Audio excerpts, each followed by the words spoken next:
episode. This is a big game for Syracuse, Tim. They're going to get to see a future NFL quarterback. I'm a little scared for it. I don't know about you. We're going to dive into all of our concerns, our hopes, and everything in between. That's coming up on the Locked On Syracuse podcast.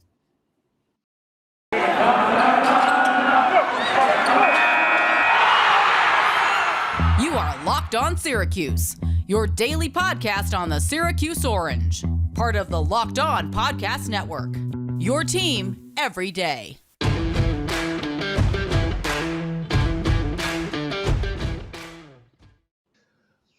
Welcome on into your preview edition of the Locked On Syracuse podcast. I'm Tyler Aki alongside Tim Leonard. Thank you so much for making Locked On Syracuse your first listen every single day. And remember, Locked On Syracuse free and available on all podcast platforms, including YouTube. Check us out on YouTube. We'll get some live stuff throughout the course of the season. We've got a lot of things planned for YouTube right now, all in the works right now.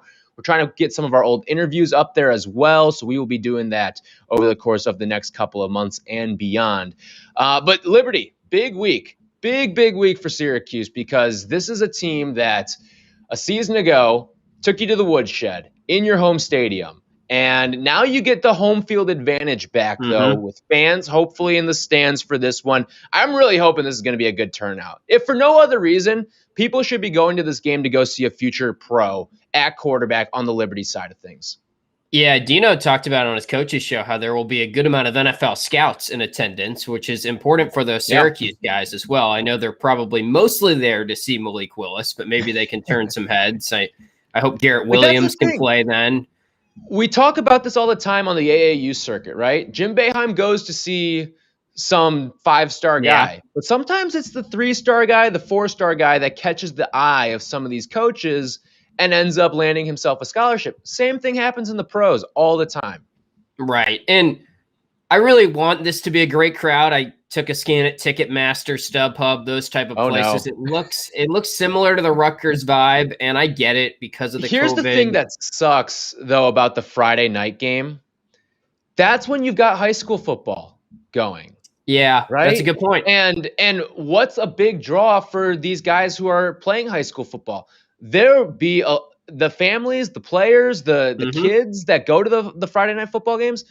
Those are the people who you are not necessarily the target demographic, but there's a lot of people that want to go see Syracuse football, and you're not going to be able to now see them. And again, this isn't Syracuse's fault. It's a scheduling thing within the conference. It's just the way this whole thing works out. But for the situation at hand, it sucks. Yeah, and it's a big moment for the school because more eyeballs will probably be on Syracuse, considering they will be one of the few games on this Friday night and ACC Network and all that. And John Wildhack has talked about how much primetime matters. I hope the crowd's a good turnout. I guess the positive to the crowd is you're probably a pretty loyal Syracuse football fan, pretty dedicated fan if you're making your way to these games and you're waiting in the line and getting your COVID test and vaccination card and all that gathered. But look, this team, this Syracuse team is improved from last year. Liberty's improved from last year. We do have more of a home field advantage. I don't expect this to be as much of a blowout as it was last year. I sure hope not. The other thing to consider is last year we had Rex Culpepper at quarterback. I know we have our differences in terms of the fan base. Might want to see Schrader. Some might want to see DeVito. Bottom line is they're better than Rex Culpepper, and we should get more out of the quarterback position this year than we did last year. Absolutely. I think that no doubt about that. But let's get to the Liberty quarterback here, because Malik Willis, I mean, you mentioned the NFL scouts. This is who they're here to see. And he has done a number of things throughout his career to show why not only can he be a first-round pick, but the way that some of these other quarterbacks across the country are playing right now, he might be the number 1 overall pick when it's all said and done, just because of the fact that no one has stepped up and proven to them, to scouts, to the world really, that they're this all-world quarterback that needs to be taken number 1. And what do we see every single year? It's always the quarterbacks that rise to the top. There's always that rush to get the quarterback. So whether or not it's the worst team in the NFL that ends up taking the quarterback, like let's say the Jaguars end up with the number 1 overall pick again, obviously they're not taking a quarterback, but they might trade down a spot or two, get some extra draft capital so another team can move in and get a number 1 quarterback like Malik Willis. So when I look at this Liberty team and when I look at Malik Willis, what scares me with him, obviously he's super talented in his own right, But I think the youth in the secondary is going to cause some problems. And here's why. Willis, when you talk to other quarterbacks, when you talk to other scouts and all that stuff, his ability to manipulate defensive backs with his eyes is at an elite level. And with young defensive backs, I think he's going to be playing like fish and bait out there with a lot of these guys. He's going to be able to move them all across the field. Well, he keeps you honest because he's such a talented runner, and I really think he's a better runner than he is a passer. I know there's Lamar Jackson comparisons, and that's why he's probably getting a lot of NFL hype, is because the NFL is heading more in that dual threat direction. That's Big modern guy, football. Twitch, right? He can move, he can throw on the run, all that stuff. Yeah, and he's watching back some of the Liberty games from the past couple weeks, and even when we saw him last year, he misses some throws. He's not spot on accuracy-wise. That's why it kind of is like Lamar Jackson. And Dino said this week he's the Lamar Jackson of that program, which scares me because as we joked about with Drew, Friday night game, Lamar Jackson, that was not some good memories. That was one of my first games when I was a student at Syracuse. And the first play, it was over already. But that was a lot of big plays. Not to spoil Dabbundo's digits. He did a great job as always this week, and we'll get to them. One of his digits that I thought was interesting is Syracuse right now ranked second, I think, in the country, says, in avoiding big plays. Easy schedule, but that's a huge step up from last year. So that has me sort of optimistic because Willis hasn't necessarily hit on a lot of big plays. He's just so dominant with his legs that he's been producing on offense enough for Liberty so far this year. And the weird thing is they've actually been probably a little bit better on defense so far. And this is where a mobile quarterback scares me, because the ability to extend plays, and he's done this a number of times, where he can spin out of a sack, he can evade a pass rush, he can get out of the pocket. If he can create for himself 4 to 5 seconds to throw the ball and coverages start to break down, and he's got an all-world arm in terms of strength. Yeah. He can move that thing down the field, and he can throw it on the run. He's got the zip to his ball as well. If he can create 4 to 5 seconds for himself, which I think he's very capable of doing against the Syracuse defense, albeit a very good Syracuse defense from what we've seen so far, you're going to give up a few big plays because it's just tough to be able to cover a guy for 4 or 5 seconds down the field. Right. And when you talk to people that cover Liberty, that have been watching Liberty all throughout the year, they say that he's not sort of like he can be vulnerable to pressure. And if you keep him inside the pocket, that can be a bad thing. And that's the obvious key to this game for Syracuse, is containing the pocket, and really specifically the edge rushers in that regard, because they have to make sure that they collapse the pocket as much as possible, keep him in that area. And when he does the RPO option type stuff, you got to keep him kind of on that edge contain area, because if he gets outside of it, he has the legs. He led the entire country last year in quarterbacks in terms of rushing touchdowns and rushing yards. You go look at national stats, he's basically, it's tons of running backs in the rushing category. And then you see Malik Willis. He's like 60th in the country in rushing yards per game right now. And that's because he's basically Liberty's quarterback and running back the way he plays on offense. And guess what? Like, those numbers could be higher right now because of the fact that they have not gone up against great competition. So he, like, the game flow doesn't necessarily lend itself to Malik Willis. Why would you make him go run if you're up 30, 40 points in a game? Like, you're not going to put your quarterback at risk. And that's another thing that scares me, is that maybe there's some things that Hugh Freeze has in his back pocket right now that he's been waiting to unleash against a Power 5 team. More of the run pass option stuff. I think he's going to get creative with what he's going to do with Malik Willis back there. Another little concerning stat that I dug up. So over the past 3 seasons, so from 2018 to 2020, you'll understand why I didn't include 2021 in just a second, but Syracuse has gone up against 10 quarterbacks that either have been drafted to the NFL or are going to be drafted to the NFL. Mm-hmm. I included, for the sake of the exercise, Sam Howell. Kenny Pickett, I think, will be drafted to the NFL. So I threw their names into this little bag right here. You know what Syracuse's record is over the last 3 seasons against these NFL quarterbacks? I mean, I can't remember one that we've beaten, really. Ryan Finley is the one that they've beaten. Oh, right. They're 1-9 over the last 3. Like, think about how good they were in 2018, right? All 3 of those losses came against future NFL quarterbacks. Yeah, that's a scary statistic there. It just worries me that when they go up against a step up in competition, even with good defenses, that they just cannot hang. And again, it's not always the defense's fault. the offense has failed to carry their own water over the past couple of years as well. But I mean, the numbers are there statistically. I mean, the offenses are putting up like 400, 300 yards of offense per game. And to me, that worries me. That worries me going into this matchup against a future pro. Well, to put a positive spin on it, I do think this Syracuse defense is legit pretty good because of what we saw last year. And what we've seen so far has been against some pretty bad teams, but still they have held Rutgers in check. And this is going to be a true test to see what they bring against Liberty. But Liberty's offense and offensive line has been a little bit vulnerable at times. They returned like their entire offensive line from last year, but they've allowed more sacks already this year. And their right tackle's been in and out of the lineup. Looks like Cooper McCaw, their right tackle, is going to start, and that's big because he's probably their best offensive lineman. But Syracuse has gotten to the quarterback so far this year. Cody Roscoe has been really good. They've had guys step up. The question is, can they do it against this Liberty team and collapse the pocket? Because really, the only time that Liberty has looked bad this year is when they've gotten pressure on Willis. And even dating back to last year, their one loss in their last 15 games is NC State by a point on a missed field goal late. And that's because Willis looked really bad because NC State got to the quarterback and they collapsed the pocket. So I've got a name that I need to see step up. I'm going to give you that when we come back. Also, some injury concerns for the Orange that really, when you look at who they're going up against, it does not bode well. So I'll give you all the latest on that in just a little bit. Again, thank you for making Locked On Syracuse your first listen every single day. We'll get you those injuries and my name to watch. But first, I got to tell you about Built Bar. So many delicious flavors in the Built Bar lineup, all right? Whether it's coconut, cherry barcia, our personal favorites, the peanut butter brownie. You cannot go wrong with any of the flavors. So if you're going to go in on some Built Bars here, my recommendation is this.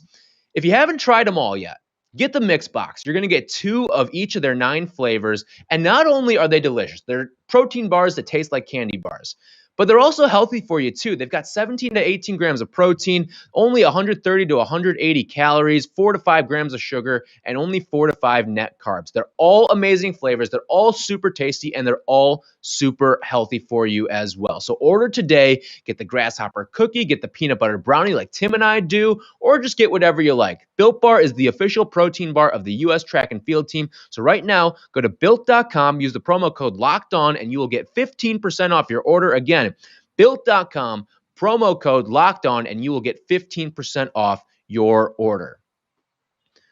All right, I've got a name that I am really, really looking forward to seeing how he plays and how he stacks up against this Liberty offense. It's Jason Simmons. Because when you look at this Syracuse defense, not a lot on the defensive secondary side, not a lot of experience there. And what did I say? The ability for Malik Willis to manipulate some of these defensive backs is worrisome to me. And he'll be able to probably move Rob Hanna, move Jihad Carter if he plays. Even guys like Deuce Chestnut and Garrett Williams. Hopefully Garrett Williams plays in this game. Yeah. But if he can move those guys around, this team could be in for a long day. That's why I think Jason Simmons is so important. And to be honest, in the Liberty offensive meetings and all that stuff, they know how old each of these guys are. And they might say, all right, Jason Simmons, we know he's seen a lot. We know he's seen SEC competition. His first start came against, I believe it was Alabama. Mm-hmm. Guess what? We're not going to go after him. We're going to use the complete opposite side of the field of him for the entire game. Yeah, I'm really curious to see how Liberty attacks Syracuse on offense because you have Hugh Freeze back there, who I think, regardless of what you think about Hugh Freeze and his character and all that stuff off the field, the guy can win football games and the guy can call a good game as an offensive coordinator, basically. He calls all these plays for Liberty, and one of the great marks of a good play caller is how you do on third down and how you do in the red zone, and Liberty has been really good in the red zone and really good on third down. And I got to say, that worries me because this is a fairly evenly matched game, and we'll get to our picks in a little bit. But Syracuse, they played a weak schedule, and they're still 96 in the country in red zone success. That part is still a question mark, and it has been a question mark recently. And when you compare play calling, I think it's pretty obvious that Liberty has the edge there. So they gashed Syracuse on the ground last year, even without Josh Mack. How much are they going to lean on the run game this year? Versus how much are they going to try those big plays against a Syracuse team that in years past has given them up, but so far this year has looked pretty steady in terms of avoiding big plays. I'm also curious to see how deep into the playbook Liberty stretches because obviously they have not put everything on film yet. for this season. And it's going to be one of those things. Let's say Syracuse gets out to an early lead. Let's say they get out to a 14-7 or a 10-0 lead. Hugh Freeze is going to say, you know what?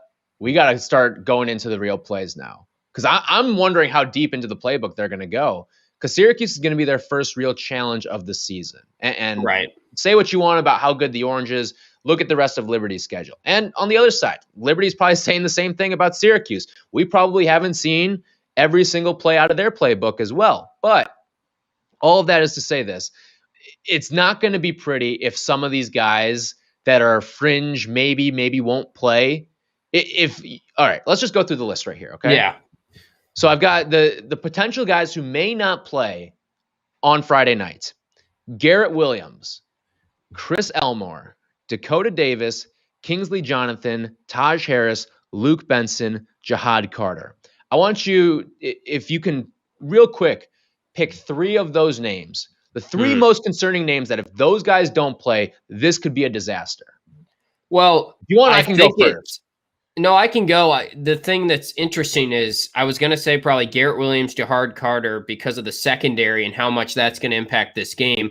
And then I was going to say Taj Harris because he's so valuable. And I think those 3 guys I just named are the 3 most confident out of that group that I think they will play, and they will play most of the game. Like based on Taj Harris, I will be shocked if he's not out there. Right. Carter seems like he's going to be out there. Garrett Williams, it makes sense that he would be out there. NFL scouts in attendance. He's a tough guy. Dino said good things about him overall. So, and I guess Dakota Davis would be pretty high on that list as well, because I think he really is one of our best linemen. We just haven't had him healthy recently. And Dino said on his radio show the other day that there's going to be surprises on both sides of the ball, for better and for worse. There's going to be some guys you don't think are going to play that are going to play, and there are going to be some guys that you don't think are going to play, or that you do think are going to play that may not play. And so that's what worries me about a guy like Taj. Now, I have a very similar list to you. Mine was Garrett, Jihad, and I'm going to go with Kingsley Jonathan on that list as well, because you're going to need to put some pressure on the quarterback and make life uncomfortable on Malik Willis. Because guess what? Malik Willis is going to gamble in this game. He is going to try to take some shots that maybe he was used to having against some FCS teams or some lower level FBS teams these first couple weeks of the season. He's also a guy who can cough up the football himself as well. So I need to see an edge presence, and Kingsley Jonathan is the guy that may need to take a big step in that department. Yeah, and going back to my original key to the game, edge rushers are huge in this game, I think. So I think that's a good call. All those guys are so important, and all those guys you named are unfortunately pretty big parts, because you could even say, okay, Luke Benson, we never throw him the ball. How big of an issue is that? Well, I like our offensive style when we're able to lean in on 2 tight end sets and running the football more, because that opens up the passing game more. So I don't know if we're going to be able to run the ball as well without one of our tight end blockers and having to go to more 4 wide receiver sets. All right. Time for what you've all been waiting for. You missed it last week.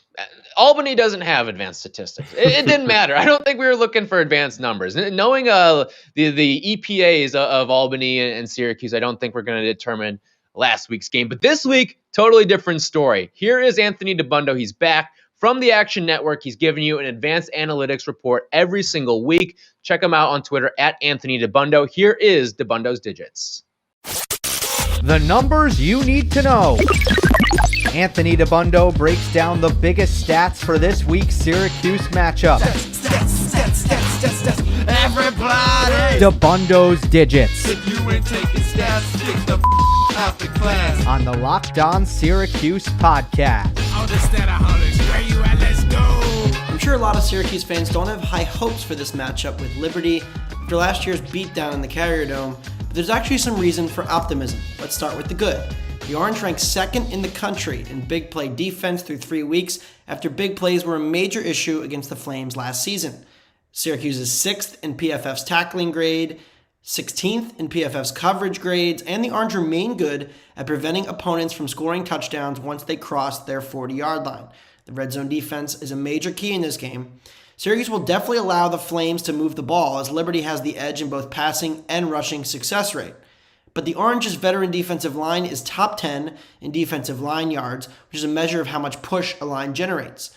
and it should be able to prevent those gashing runs up the middle that we saw hurt the Orange in last year's meeting. Now let's get to the bad here. Liberty quarterback Malik Willis is a problem for the Orange's defense for sure. He's probably the best quarterback Syracuse will face all season. His dual threat ability opens up options for this Flames offense and is a major reason that Liberty is 17th in the nation in finishing drives, scoring touchdowns once they cross the opponent 40. The Flames run the ball at the 24th highest rate in the country, and given how well the Orange's defensive line performed against Ohio and Rutgers, there is some reason for optimism in containing Liberty on the ground. But where the problems come in for Syracuse, as we all know by now, is on offense. Sean Tucker's game last week, amazing. Liberty didn't see the then freshman phenom last season, but the Orange's offensive line is still really bad, and there's no way around that. They can play musical chairs and figure out who plays what position, but it won't change the fact that Syracuse is 126th in offensive line yards. Despite this, it's perhaps a miracle, a Sean Tucker miracle, that the Orange are 30th in rushing success rate through 3 games. The Orange are also 87th in pass blocking, which is pretty weak, and that's the Flames' strength on defense. They're in the top 30 in pass rush, so if the Orange get into some long passing downs, it could be a long day for Tommy DeVito / Garrett Slater / probably Tommy DeVito. With both teams ranked inside the top 40 in rushing rate, both teams' defense is good at preventing big plays, and neither team playing at a fast pace, I don't think points will be as easy to come by as they were in last year's meeting. And Syracuse has a decided edge in special teams, according to SP+, so that unit may need to make a big play if the Orange want to pull off the upset as 6-point home dogs against the Flames. The Flames are definitely the better team, but I don't think it's quite as lopsided as it was last season. Our thanks, as always, to Anthony Dabbundo. A little more optimistic. Last year, it was the pessimist report. I think that's why people didn't like him at times last year, because he just kind of gave you a swig of truth serum and gave you everything that you needed to know. And he was right, like every single time last year, but a little more optimistic. So hopefully that's a good sign for Syracuse this week. Yeah, no one researches like him. Some of those numbers, I mean, it's awesome what he pulls together. And I'm always so interested to see the report when it comes out each week. So shout out to him. And he did give a little optimism for Syracuse. I don't think he's too high on the Liberty offense, which is good news for us. Yeah, so that's something to watch for this week. Take all those numbers, use them as you wish. Use them when you want to bet on BetOnline.ag. And speaking of BetOnline.ag, we are going to do the prop shop coming up next. But first, let me tell you a little bit about our friends over at BetOnline.ag. Back and better than ever, all teams are on the gridiron to start another football season. And as always, BetOnline is your number one spot for all the pro and college action this season. They've got a new updated site, interface, all that stuff with even more odds, props, and contests. We're going to get to some of them in a little bit here on the prop shop. And it continues to be the number one source for everything football. Head to the website or use your phone to sign up today and receive your 100% welcome bonus. That's double your initial deposit just for signing up. Use our promo code LOCKEDON. From football, basketball, boxing, right to your favorite Vegas casino games, don't wait to take advantage of all the amazing offers available for the 2021 season. Bet online, the fastest and easiest way to bet on all your sports, including the Syracuse Orange. Bet online, your online sportsbook experts. All right, let's do it. It is time for the prop shop. And Tim, we were taking a look at a week ago. Well, here's the thing with you, okay? You're good at the big money prop. Really strong at it. Like, I go back to our college days when you were picking conference tournament winners like it was nobody's business. I think one year you bet on like 8 different conference tournament winners and you hit like 7 of them. Which, if you know anything about picking a conference tournament winner, you're getting plus odds on pretty much everyone. Sure. Unless it's like a Gonzaga in the WCC, you're going to get plus odds. So we move now after last week. We both hit on Syracuse in the spread. We like the total. I mean, the total was hit almost at the end of the first quarter. We were feeling really good about that one. And we'll get into this, but our prop shop, I mean, you've been good in the prop shop. I've been bad. Those are fake lines. So far, you and me, 3-0 Syracuse spread so far this year. I shouldn't say that because I'll probably jinx it, but 3-0 on our picks so far. So take that. I have a feeling we're actually going to go oppo this week. I think we're going Okay, off on the spread. awesome. But which means that we'll get a push. But Right. anyway, I went 4-1 last week. Tim, you went 3-2 last week. So solid weeks for both of us. To round it out, right now I am 11-6, up 460 on my fake dollars. I wish those were real dollars. And Tim, you are 8-9, down 260. I bet you're very happy that those are fake dollars. So. Let's get into it here. We're also going to get a little bit of an assist here from our friends over at Prize Picks as well for some of these. This is not a Prize Picks one, but will Garrett Schrader play a meaningful drive in this game? I'm going to go with no. I think DeVito starts. I think Dino is sick of the 2 QB system. I don't really know if DeVito's going to play well, but he'll be in there for as long as the game is relevant. If he plays poorly, we might see Schrader late when the game's out of contention, basically, and we'll have to decipher whether it's meaningful or not, but I'm going to say no. I'm going to say yes, because for all intents and purposes, Dino has left the door open that this is still a quarterback competition. This is a non-conference game, so I do think that we will see. So I think it is scripted already. I think Dino Babers knows when he's putting in Garrett Schrader for this game. Is that a good way to do it? No. I don't think so. But I think in his mind, he has a spot in place for Garrett Schrader to appear in this game. So I will say yes, he will. This is from our friends over at Prize Picks here. Malik Willis. They set his over-under for this game at 228.5 passing yards. So what say you, Tim? Will he go over or under that total? So a little surprised Prize Picks went this high because just 182 passing yards last year. Now keep in mind, that was against Syracuse, I'm saying. And keep in mind, that was because they were gashing us on the ground most of last year. But 13 games for Malik Willis as the starting quarterback. He's only gone over that number 4 times. He's 1 for 3 this year and going over that number. And I think Syracuse's defense is pretty good overall. So I'm going to say under. I'm going to take the over here. All right. And it's not necessarily because Willis is going to have such a good game. I just think he's got a 60-yard touchdown somewhere in his back pocket at some point during the game. And what that can do to a passing total, I mean, that completely shifts it when you get 60 yards on a single pass. So I'm going to take the over on Malik Willis for 228.5 yards. Let's move to some Sean Tucker stuff here. Over under 96.5 yards on the ground for Sean Tucker. That is the Prize Picks number here.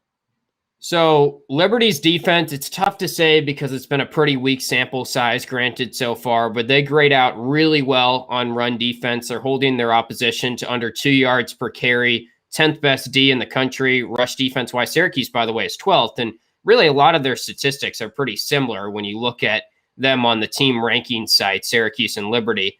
I'll say under. I do think Sean Tucker will be a factor in this game, but in general, I think this is going to be lower scoring than people are projecting, so I'm going to lean with the under.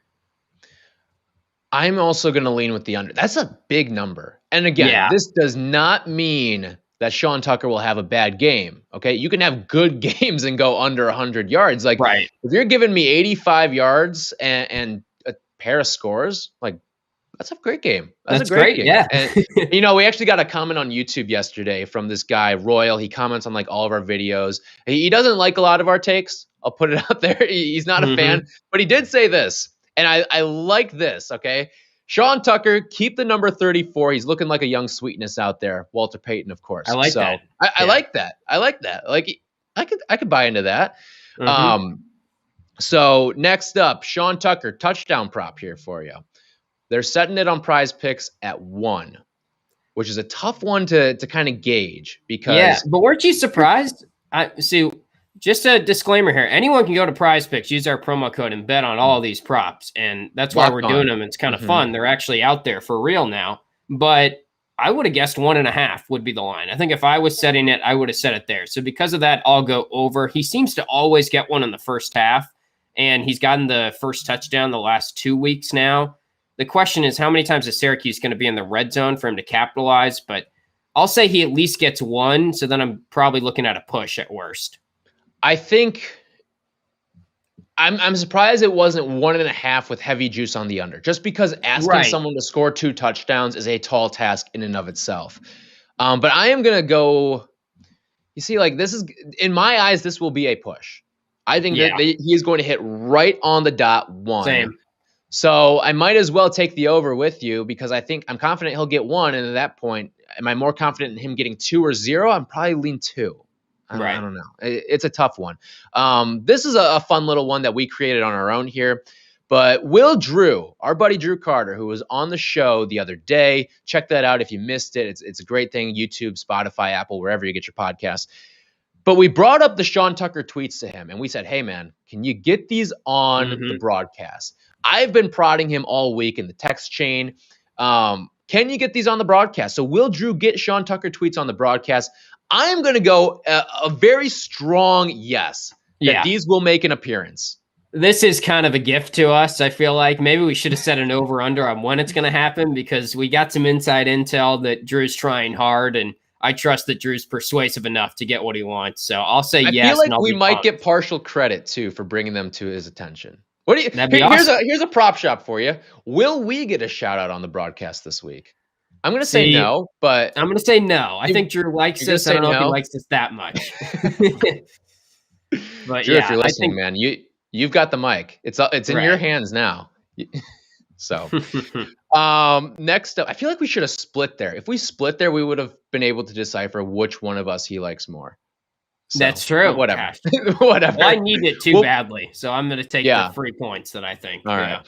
I like my points too. So Josh Mack, running back for Liberty, Prize Picks setting his total at 53.5 rushing yards.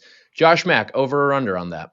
I'll take the over. I mean, I just want to talk a little bit about him because, he's been a storyline for a while and he hasn't really gotten a chance to play in these 3-game series. I think he missed last game because of COVID. Then Shedro Lewis came in and he was huge, but he's their go-to guy this year. And we know his history. He was recruited by Syracuse, grew up in Rochester. He's been circling this game on his calendar for a while. So just because of motivation, I think he'll get over. I'm going to go under here. I'm going to go under just because Malik Willis, he's got the running capabilities. They've got some other backs that they can use as well. And the Syracuse rushing defense against running backs has just done a really good job this year as well. So I'm going to roll with the under here on the 53.5. Taj Harris, receptions. Prize Picks has him at 5.5 for this game. Do you like the over or under on Harris to go over or the 5.5 number? I'll take the over. I mean, I guess it's tough because we didn't see him at all last week, and there's a slim chance he doesn't play. But I think if he's out there, he'll go over that number. I'm going to go with the under. All right. Here. I feel like he may have more big plays and more downfield stuff. So I'm going to go with the under on 5.5 on this one. All right, let's get into the spread here and the total for this game. Syracuse is a 6-point home dog against Liberty. We have been 3-0 on hitting these spreads so far, Tim. So what do you like here? Are you going to take Syracuse with the points, or are you rolling with the road team coming in? I think I'm going to go Liberty. I know fans hate me, and I know it's maybe I'm trying to reverse jinx it at this point, but look, I just can't get the Rutgers game out of my head. You're 3-0. We're both 3-0, and guess what? Spoiler: I'm going Liberty too. So okay. we may have just killed the game, but the way we've been hyping us up, maybe we're due for a loss, which is the good news. It's a win-win. If they win the bet, then we're 4-0. If they lose the bet for us, then Syracuse played a good game for once. And I haven't. Well, there's that 6-point middle too, where we can screw everyone. We could get screwed. That's very possible. Shoot, that's what's going to happen. That just hit me. But no, I think Syracuse's offensive line, until I see them perform well or adequately against a legit team, I'm still going to be wary, and I still just can't trust it. And I have Rutgers in my head too much. I would take the under in this game, no doubt. I think I'm more confident in the under than the spread, and that's 52.5 at BetOnline.ag. I think both these teams are better defensively than they are offensively. Liberty might even be a little bit overrated offensively. And I just see this playing out kind of like the Rutgers game. Liberty in control throughout, low scoring. We just don't get enough from DeVito on the offense, and our defense has another good game. Yeah, I'm going to roll with the under here too. I just think it's going to be one of those games that you're going to feel a momentum to it. I think about it from this standpoint too. Okay, Liberty could get 35 points in this game, right? Like Syracuse's defense is good, but Liberty could get 35 points. They scored 38 last season against Syracuse. So they could get you 35. And then do you trust Syracuse to get you 17, more than 17? I don't know against a real opponent if I trust Syracuse to score upwards of 20 points, right now. Yeah. So I'm going to roll with Liberty. I'm going to take the under Liberty and the -6. You and I in agreement there for this one. All right. Hopefully we're wrong in some capacity along those prop shop numbers, but we will see. Should be a good one. Hopefully it stays close. Again, tune in ACC Network on Friday night, right around the corner here. We're releasing this late Thursday afternoon. Our guy Drew Carter will be on the call. If you missed us talking with Drew to preview this whole game, check it out wherever you get your podcast. And we thank you once again for being your first listen every single day. That's why we're here. We're here every single day with you, talking all things Syracuse, getting you ready for games, all that stuff. Basketball right around the corner. I saw Rothstein tweet out, there's less than 50 days now till tip-off. I know. There's We're an right October exhibition game, dude. Like, we're pretty much a month away from an exhibition. We are right there. We are right there, and I cannot wait for it. So, all right, that's going to do it for us here on the Locked On Syracuse podcast. For your second listen today, check out Locked On ACC because they talk some Syracuse, and they're previewing the Syracuse Liberty game. Candace Cooper's got some great stuff for you there. I was actually on the show yesterday talking all things ACC with them as well, so check that out wherever you get your podcast. For Tim, I'm Tyler. We will talk to you guys recapping this